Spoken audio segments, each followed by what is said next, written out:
Hi! Welcome back to my crippling book addiction. So, I have no words.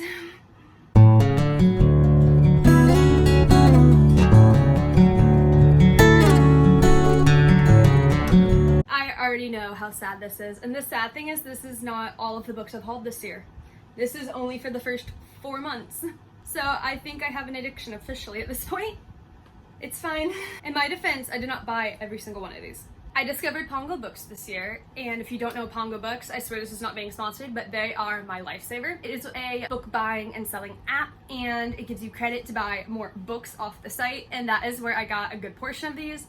Some of these are Book of the Month, FairyLoo, obviously, and then a lot of these are pre-orders that I forgot about, and then they showed up on my doorstep, and I've acquired them. And a lot were gifts. A lot were gifts from my amazing mother and friends. No, one's from a friend. The rest are from my insanely amazing and generous mother. So without further ado, let's just roll this because this is going to be a while. But yes, this is every book I've acquired from January to April, give or take. So first, let's just get the Pongo books out of the way because if you've been paying attention to my Instagram stories, you'll know I've become obsessed with them in a non-healthy way. But I have kind of slacked off on them since like March. So that's good, I guess. First of all, I bought 3 of the Bridgerton books. One's up there because I cannot be bothered to get it down, but that's When He Was Wicked. Then we also have To Sir Philip of Love, and then The Viscount Who Loved Me, which is the current season of Bridgerton right now, if you are keeping up with that. No, I have not watched this season yet, which means I cannot read this book yet because I already know the book's going to be better, quote unquote better than the show. And also, it's just who I am. I love books, obviously. But yeah, so I can't read this until I watch that. So we're kind of in a standstill right now, but I did read When He Was Wicked, and that's coming in a review at some point. But yes, in case you don't know, these are Regency romances following the upper class Bridgerton family's 8 children. And the series, except for the first one, follows the siblings in order. So this one is 2, 5, and 6. So Anthony, Eloise, and Francesca. And for this haul, just because there's so many, I'm just going to give like the briefest of brief summaries on all of them and why I bought them. So they might not be entirely accurate of the Goodreads summary, but that's for you to decide if you bother to look them up. And then one of the first books I ever got from Pongo was Prom Theory by Anne Labar. And the coolest thing about this is I posted this on my story and she DM'd me asking if I wanted a signed book plate to go in the book. And of course I said, yes, thank you so much. So I have a book plate to go with my book. And that's just so exciting because she just reached out to me after seeing that I tagged her in my story. And it's the literal sweetest thing. And it made my day. So yes, this is Friends to Lovers. And our girl is a scientist and she is trying to find the formula of dating. And honestly, who can't relate? This is like best friends to lovers and a STEM element. And obviously that's my brand. So now it's here. Then next up from Pongo Books, we have The Looking Glass, and this is historical ballet. And for some reason, it took me a long time to grasp this, but Alice in Wonderland retelling, I think, if the title has anything to do with it. So in this book, we have our main character, her sister goes missing, and it's a road trip to find her. And there's a fairy tale element to it, which also leads me to believe this is Alice in Wonderland. But yeah, this cover is also just super pretty to me, so I'm super happy to have this. So next up, I was trying to get myself back under control, but this book is signed and was for $1, and I couldn't pass that up. So I got The Bookworm Crush, and all you have to know is fake dating with like a local celebrity, a bookish female, bookish romances. That's all I can say. Plus, how adorable is this cover? And she's even on this spine, which is super cute to me. So yes, and then as mentioned, a signature. So yes, $1, and I got a signed book. What more could I ask for?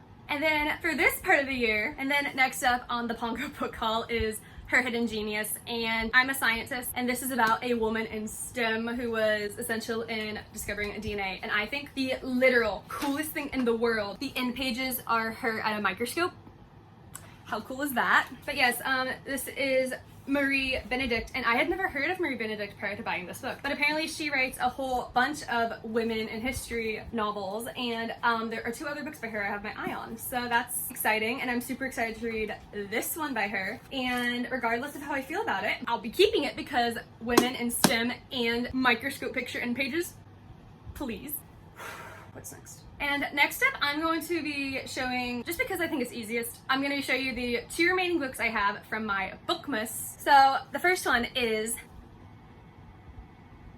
If you can hear the phone ringing, I'm really sorry. So the first one of those was the last of the Firebird trilogy, A Million Worlds With You, and this was out of print during Bookmas. So I didn't have a chance to get it, but then my mom and I ordered it from Books A Million, and now I have it! The conclusion of one of the most stunning covers ever. This series has some beautiful covers. I think I mention it every time I talk about one of them. But yes, we have Dimension Traveling, and this is the third book, so I don't know. So I'm just so excited to own this. I don't care what it's about. From everyone's favorite blonde bookworm on this channel, Maddie. She got me the sequel to Skyward, which is Starsight by Brandon Sanderson. So backstory, Maddie also got me Skyward for my birthday back in 2020. And I was like, you know what, please get me the sequel because it's only fitting if you get it for me. And Amazon was apparently out of print for a while there. So this is a hardback, but no dust jacket. The cover is printed on the book, and I absolutely love it. This is Brandon Sanderson's YA sci-fi series. I've heard from people they read a little bit more juvenile than his adult fantasy, epic fantasy series, but this one is fun. I enjoyed the first one. I've enjoyed Skyward a lot more than I expected to. And this is space and pilots, and I really love Spinsta. Apparently that's not a universal thing, but I actually really like Spinsta and Mbot, so we love Mbot, the sassy AI technology. So I'm excited to pick this up again at some point. Who knows when, because obviously this TBR is going to be out of control now. But yes, thank you, Maddie. Now for pre-order love. So funny story about this next one. This was originally supposed to come out in 2021, so I had pre-ordered this in like July of 2021. It was supposed to come out in October, but for some reason, I guess the release date got pushed back, or it was just out of print literally everywhere because it was supposed to come out in October. But my Barnes & Noble didn't get it and have it ready for me to receive as a book anywhere until January of this year. So this is kind of a delayed 2021 haul, but I'm absolutely psyched to have this absolutely gorgeous book in my hands right now. And the end pages are beautiful. But this is a Nutcracker retelling set in Edwardian England. What else could I ask for? So it's a ballet retelling, dimensional travel, absolutely gorgeous, and I can't wait to cozy up with this at Christmas time. And I'm just so excited to own it because absolutely stunning cover. Then next up, this one came in so early I thought I got it in 2021, but no, because it came out in January like 1st or 5th, I think. The Ivory Key, and this book is absolutely stunning, and because I pre-ordered it, I got pre-order goodies to go with it. So this is set in an Indian world following 4 dysfunctional rural siblings. What else do I want in my life? And of course, this cover, absolutely stunning. And because it was I was one of the first batch, I got this gorgeously foiled hardback.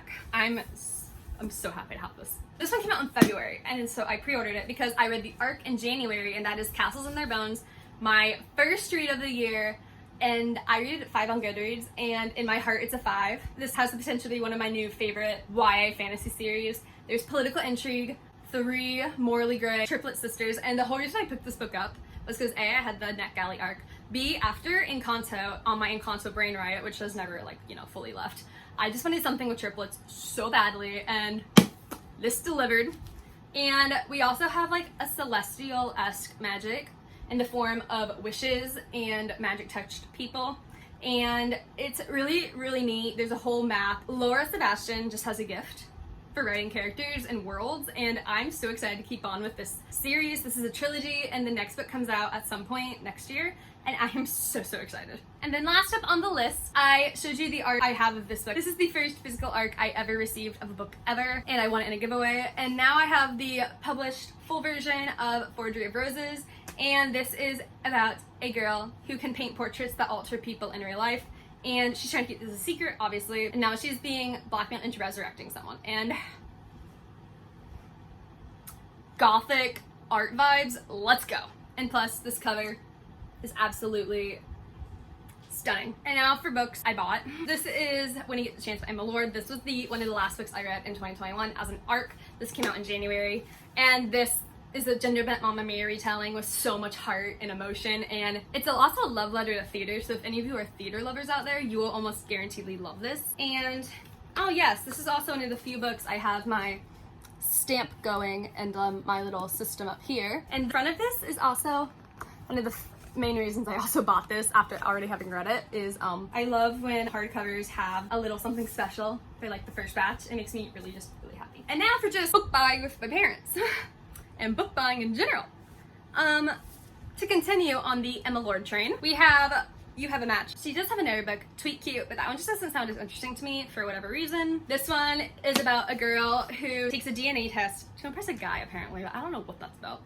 But she takes a DNA test, and it turns out she has a sister who was apparently given up for adoption or something like that, and she's a social media influencer. So she goes to this summer camp in order to try to connect with her. She's never met her, never knew she existed, and after reading When You Get the Chance, this one's earlier obviously, but I think it's gonna have Emma Lord's heart that I fell in love with in that one, so I'm super excited. And now for me going crazy at Books A Million, because all these are from Books A Million, and I don't normally go to Books A Million. I'm a Barnes & Noble gal, but sometimes I forget how awesome Books A Million is. So, quick rundown of all of these. We have Spend the Dawn by Elizabeth Lim, and I got the other one for my birthday, which is going to come in my May haul. But essentially, I've heard this pitch as Milan meets runway model. So this is about sewing, and she has to sew stars, and I'm here for that. I am so excited and intrigued, and I love Elizabeth Lim's writing, so I can't wait. And then It's a Literal Crime. I have not read a book by this author yet because she's the historical fiction queen of really obscure events, and that is Ruta Zepedi. And I got Between Shades of Grey, and this is about, I think this is during World War II, I'm 90% sure. World War II, and a girl and her whole family are shipped off from Lithuania to a Siberian labor camp. I've never read something set there, and I know it's gonna be hard, but I cannot wait to read this.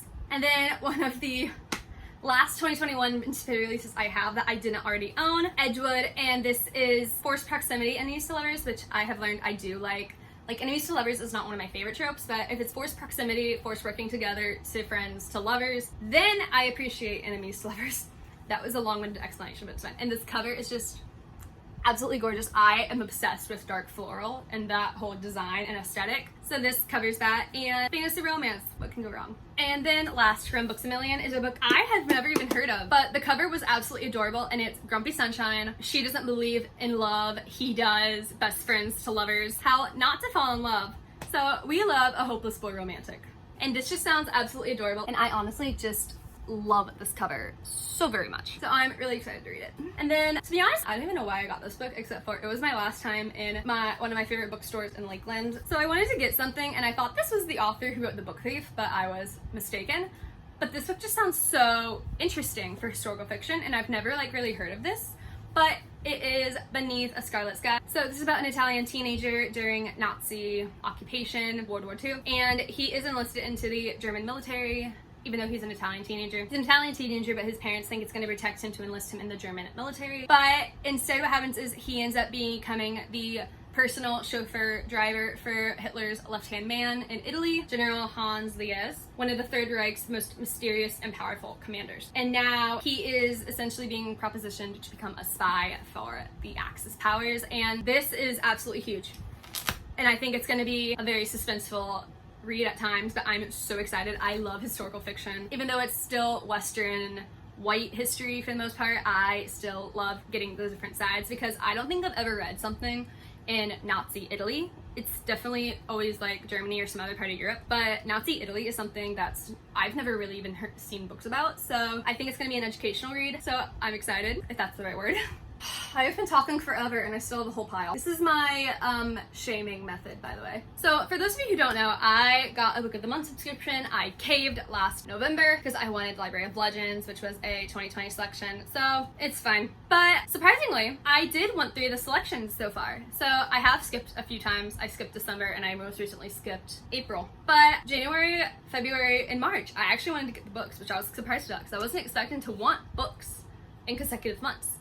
And I had not heard of any of these prior, but I am super excited to get to them eventually. So for January, I got a historical thriller, The Magnolia Palace. I always say place, but it's palace. What really got me was dual timeline historical mystery. I love that thing. I eat it up. But also, in the past timeline, it's 1919, and the girl's mother had just died of the Spanish flu, that epidemic, and we're still in COVID, so I'm always here to read about an epidemic in history. The Spanish flu is, from what I've been studying in my science classes, the closest thing to a COVID pandemic we've had was the Spanish flu, and before that it was smallpox. But the most similar, I think, is the Spanish flu, so it's the medical science nerd in me. And then the February selection, so when I was younger, I think it's because I went to Epcot so much, and China was my favorite pavilion, but I had a minor obsession with China and all that when I was in elementary school. So the February selection is very fitting for me because it was Peach Blossom Spring. First of all, this cover is absolutely stunning. Absolutely, positively stunning. Like, I'm obsessed with this cover. But this is also following a family who immigrated, fled from China in like, what is it, 1930s? Yeah, 1930s China. A mother and son fled from 1930s China,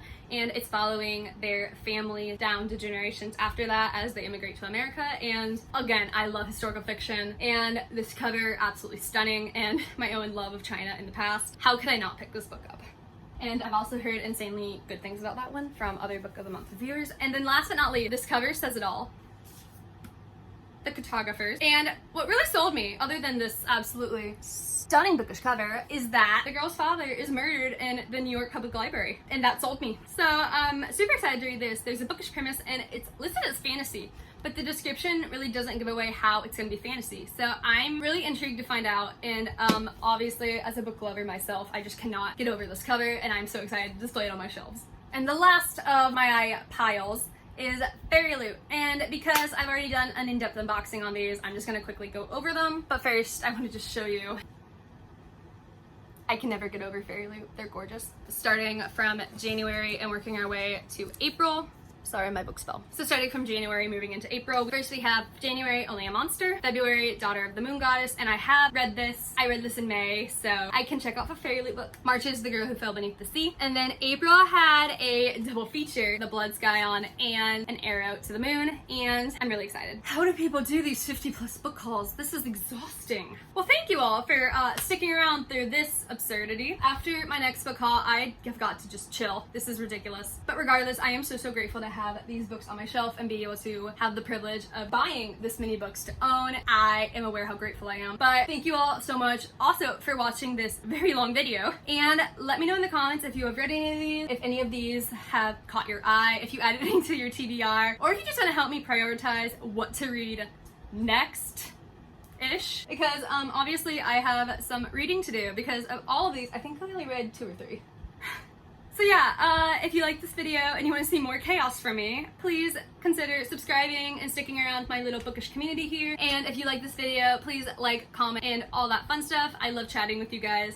And if you want to find me outside, my social medias are going to be linked below. Until next time, I'm Kay, and I'll see you next time. Bye!